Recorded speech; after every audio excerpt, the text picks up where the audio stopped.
Hello and welcome to interest.co.nz. I'm Gareth Vaughan with another edition of our Never a Dull Moment currency report. I'm joined by Dan Bell from HiFX as usual. Dan, welcome again. Thank you. Looks like risk aversion is the name of the game in the currency markets once again. What is driving this time? Yeah, so over the weekend we've seen weakness in global equities. Some of the European bourses were down over 3% on Friday night, and we saw a follow through in the US market with the S&P 500 down about 1.25%. So pretty decent drop across global equity markets, driven by a couple of things. The main driver has been a revelation that the Spanish banks took up over 300 billion euros in March in some of the cheap funding that the ECB was putting out there. So the concern is that if the Spanish banks need that much funding from the European Central Bank, they're obviously not getting enough money from the market, and is causing a lot of increased concerns that the current situation in Spain is unsustainable, with higher sovereign bond yields pushing up towards 6%, and a banking system that is heavily reliant on central bank liquidity. And that's the 3% money at 1% from the ECB? Yeah, that's right. So that's part of the LTRO operations that the ECB did in March, following their first LTRO operation in December.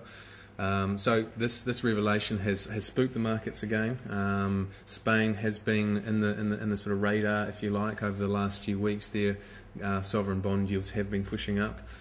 We know that their government has been putting through some very heavy austerity measures and budget cuts, but at the same time economic growth is still very sluggish. So this really isn't a good sign for Spain. I think it's more concerning now that we know that the government, the Spanish government is in trouble, but now we know that also the Spanish banks are very much struggling. So big concerns for Spain, and that has led to this risk aversion over the weekend, and has put this whole European sovereign debt crisis back in focus. So I guess the ultimate fear here is, or the ultimate outcome perhaps, is a bailout of Spain, along the lines of Greece and Ireland and Portugal, but Spain would be, what, bigger than all three put together, probably? Yep, pretty much. I don't know the exact figure on Spain's sovereign exposure, but it's a massive economy, and they've got, their debt to GDP is sitting around sort of 85%, so certainly nowhere near as bad as Greece's. But a much bigger economy. We know that their property market has fallen significantly over the last few years. Unemployment's high, isn't it? Yeah, unemployment, youth unemployment is well, I think it's close to 40%. So yeah, their situation is not a good one. On Friday, we also had a weaker GDP number from China, and that was released around sort of 1:30 to 2 o'clock New Zealand time. Now, the expectations was for a GDP for the first quarter in China to come in at 8.4%, but early in the morning we had rumours circulating around the market that the number was going to come in at 9.1%, which would have been a very strong number, and the actual number came in at 8.1%. So weaker than the official expectations that had been set earlier in the week. And much weaker than this 9.1% rumour that had been doing the rounds.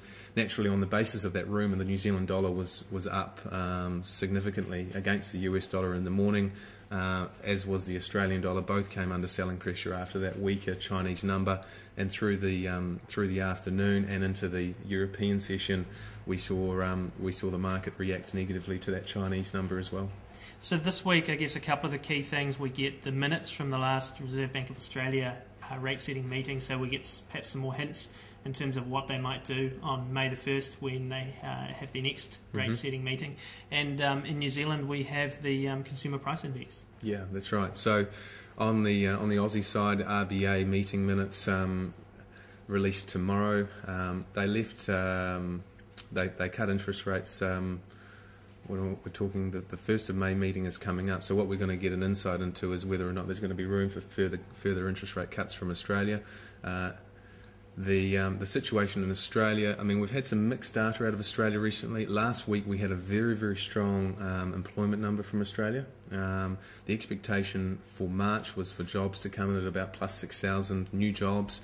They reported plus 44,000 new jobs for March. So the Aussie dollar had a huge spike against most major currencies on the back of that news. However, it is only 1 month, and there is a lot of statistical noise around that specific release. But yeah, a very, very strong number for Australia. On the New Zealand side, the focus is going to be on the CPI number on Thursday. The market's expecting CPI to come in at about plus 0.5, plus 0.6%, which would be in line with where the Reserve Bank of New Zealand sees inflation. If we see it weaker, obviously it's going to reduce any chances of a rate hike from the Reserve Bank of New Zealand this year. So that'll be closely watched on Thursday morning. And some US economic data coming out this week too? Yeah, tonight we get US retail sales and some manufacturing data from the States as well. We also get continuation of the corporate earnings season for the first quarter, with more than 80 companies reporting this week from the New York Stock Exchange. So we'll get quite a good reading on how the big companies in the States and globally are doing at the moment. And later in the week, there's an IMF G20 meeting. I guess Europe and its debt woes will be on the top of the agenda there? Yeah, so that kicks off on Thursday. So the IMF G20 meeting. Europe naturally is going to be a discussion point there. Discussions around this European firewall, how they've got the firewall structured, whether or not they can increase this sort of safety net or firewall that they've got in place, and obviously discussions around these sovereign bond yields, which continue to put pressure on Spain and Italy. Overall, it feels like the currency, the New Zealand dollar, is at the top end of the recent range, sitting at around 82.30 this morning. We got to about a 6-week high on Friday of around 83.18 against the US dollar. Also continuing to find support against the Australian dollar, where we're pushing up to 79.80 against the Australian dollar on Friday. So the Kiwi dollar's been quite strong against the Aussie and holding its own against the pound, sitting around 0.52, and continuing to be stronger against the euro, sitting around 0.63. So with all of these different factors at play that we've discussed, then there could be a bit of pressure on the Kiwi against the US dollar, but perhaps it could be going the other way against the Aussie? Yeah, I think this week, well, certainly this morning, we've opened with a bias to the downside. So we've seen the New Zealand dollar a bit weaker this morning on the basis of these weaker equity markets, sovereign debt concerns in Spain and Europe. But overall, I think on the other side of things is the expectation that the US Central Bank are going to be prepared to add more monetary stimulus this year. Their next meeting from the US Central Bank is is next week, and then they've got a June meeting. So it's going to be very interesting to see what they say at their next central bank meeting, because Wall Street and a lot of investors continue to price in the chance of another round of quantitative easing, and naturally quantitative easing is negative for the US dollar and is continuing to provide support to the New Zealand dollar despite a weaker, a potentially weaker global outlook. And just finally, just in terms of the Spanish situation, is there any one key factor that people should be watching there? No, I think investors look at the bond yield, and anything over 6% is getting quite concerning. So I think that's going to be that'll be a focus. If we do see it continuing to push up over 6%, and any tenders that the Spanish government are going to undertake over the next few weeks will also be closely watched to see what sort of demand that they have. Thanks for that, Dan. That's Dan Bell from HiFX, and I'm Gareth Vaughan at interest.co.nz with another edition of our Never a Dull Moment Currency Report.